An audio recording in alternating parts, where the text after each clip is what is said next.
Jangan jadi Bani Israil. Pak Jajan sekarang sudah membuka keran deklarasi penegakan syariat Islam. Untuk Indonesia, saya berupaya memasukkan yang kita baca malam tadi. Apa? Gerakan dekat. Nasional. Pengamalan ajaran Islam secara benar. Itu Pak, itu kunci bangkit itu. Puluhan kelompok ngaku akan membangkitkan Islam, akan membangkitkan Islam. Saya tanya, mana payung hukumnya Anda? Yang dibina cuma kelompok sendiri, tidak membina semuanya. Tidak pure. Ujung-ujungnya apa itu? Ada egosentris, asobia, kesombongan kelompok. Kelompok saya paling hebat, kelompok saya paling hebat, orang lain jadi lemah. Ini kaitan dengan hikam. Hikam itu untuk ini, Pak. Awali dari diri pribadi, ibda binafsi. Keluarga, tetangga. Mulailah dari satu kampung dulu. Enggak kecil, Pak. Kalau Bapak bisa menggerakkan satu kampung, gerakan pengamalan rukun Islam, satu kampung saja. Satu kampung rata-rata sebut 500 jiwa. Jadi saudara sudah punya pasukan 500 itu. Ustadz kampung itu gitu kuduna. Lain dalam di ustadz kampung, ayuhan nas itakullah. Tombak dipegang itu senjata, formal itu. Ittaqullah, takwa sia. Teu takwa ditusuk sepoi. Makanya pegang senjata. Kenapa enggak paham makna itu? Buat apa pegang tombak?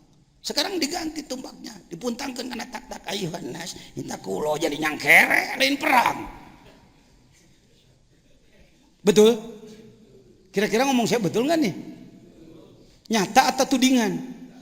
Di antara pelakunya siapa? Anda, kita, saya. Taman nau.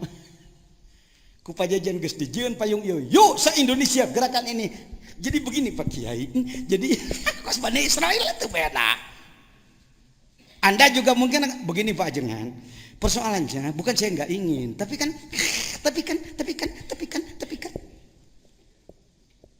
Jadi masyarakatnya berat Pak Kiai. Mana ada masyarakat tidak berat di bawah ibadah? Soalnya begini Pak Kiai, saya tidak punya wewenang. Punya wewenang. Siapa tidak punya wewenang? Wal takum minkum ummatun yad'una ilal khair wa ya'muruna bil ma'ruf wa yanhauna 'anil munkar. Semua punya tugas dari Allah. Sudah dilantik oleh Allah untuk menjadi mujahid Anda. Menimung jadi mujahid di sini ditewak polisi, pejar teroris ya. Saya ajak aja polisi tentara di Sukabumi, ayo jadi mujahid secara real. Pramuka seluruh ulama saya pramukakan di Sukabumi. Kenapa? Karena ulama mohon maaf sulit mengurus dan sulit diurus. Ini kesepakatan kami. Ini hikam. Yang begini-begini hikam. Saya nggak keluar dari hikam Pak. Tapi hikam praktis, hikam pergerakan, hikam pembuktian, bukan hikam dongeng. Paragi ngalah amplop kecil, amplop ipis jeding teh di jerona 35.000 perak ke belikan kana beas daang ku anak mualim. Gusti watir amat daang nih pramuka. Ini saya diberi penghargaan oleh Kuarnas, disematkan oleh Pak Gubernur. Ini Pangdam ini, Pak Muldoko, Jenderal Muldoko pinggir saya. Akhirnya ketua-ketua MUI Sukabumi semuanya ini pakai baju pramuka. Jangan heran kalau atributnya terbalik-balik. Nggak apa-apa Bung Kiai. Saya tahu ini terbalik, ini kanan jadi kiri-kiri. Nggak apa-apa Bung. Mu'alaf. Yang mu'alaf di bidang pramuka maksudnya Pak.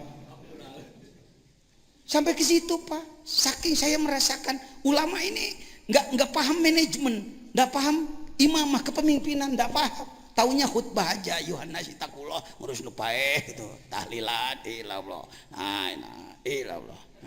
Aya rokok keur aa.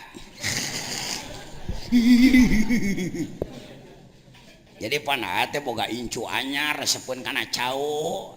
Eta anu sasikatna bawanya. Turubuk aya keneh. Bejana hayam teh geus rada gede. Hahakan pejuang teh. Bapak mau jadi kiai begitu? Nyebut nggak gedang geus jadi. Mari kita merubah diri, siap? Oh, gitu jeung saya mengaji hikam. Hikam nagrog dah lain hikam hadirin. Para wali adalah mereka luar biasa. Urang mah pimanaan, mentak urang mah entong. Alo, ngaji hikam ngajakan. Mari bergerak.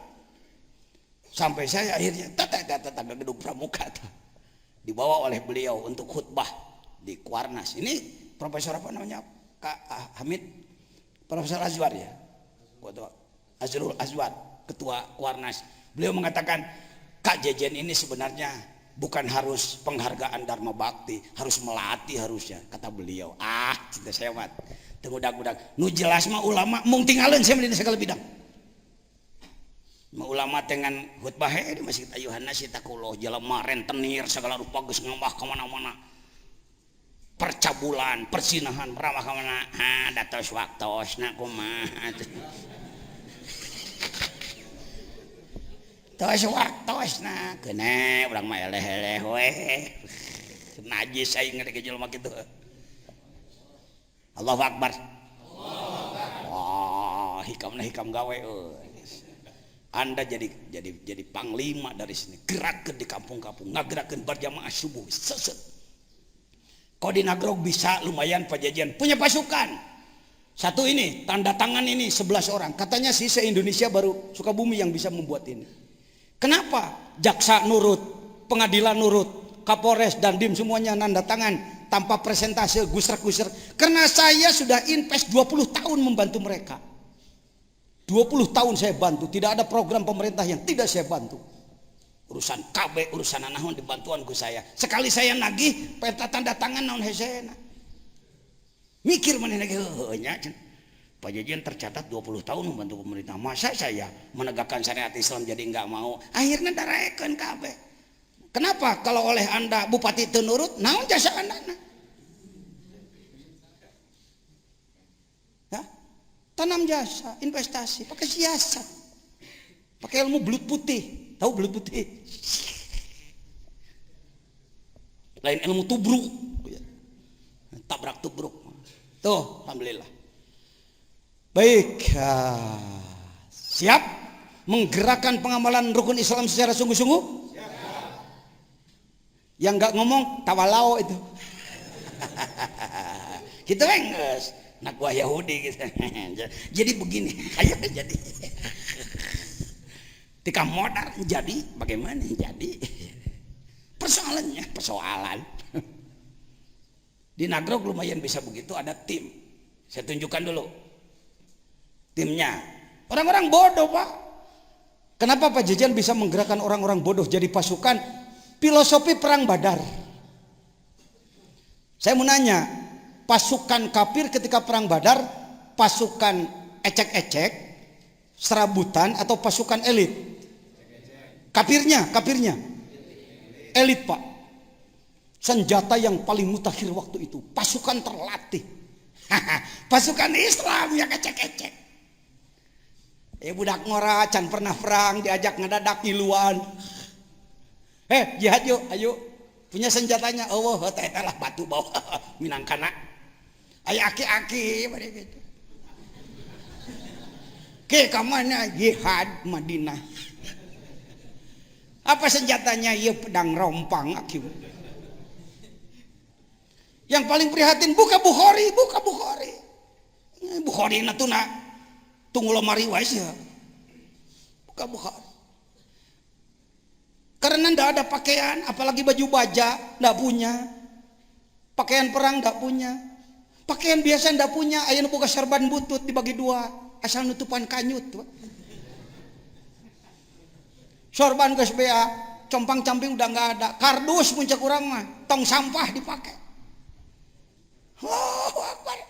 Can pernah lewes ya. Maca perang Badar kan salatullah salamullah kitu na we.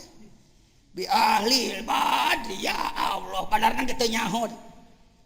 Sholawatna nyaho teh dikitimplingan pake gua ge salatullah. Ngan jadi ecek-ecek eusi kadu teh di negara aing menaon. Hakikat Badarnya tidak dikaji, tidak dibahas. 313 pasukan Rasulullah menghadapi 1000 pasukan elit kafir.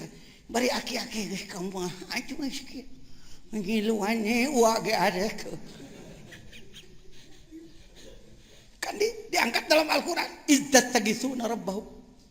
Al-ayah.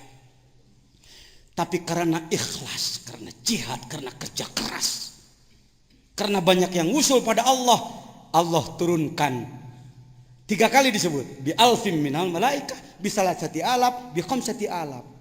Allah turunkan 1000 pasukan langit, junudullah, yang lam tarauha, yang tidak terlihat dengan mata. Set perang, perang teh gancang beres. Can kabagian ngadek kunaon itu geus eleh. Ngeusan ieu teh euy. Dipetakeunana ku make ilmu teater pan ku saya. Ngeusan perang teh. Geus Kang. Cek urang kidul. Menangnya menang balik.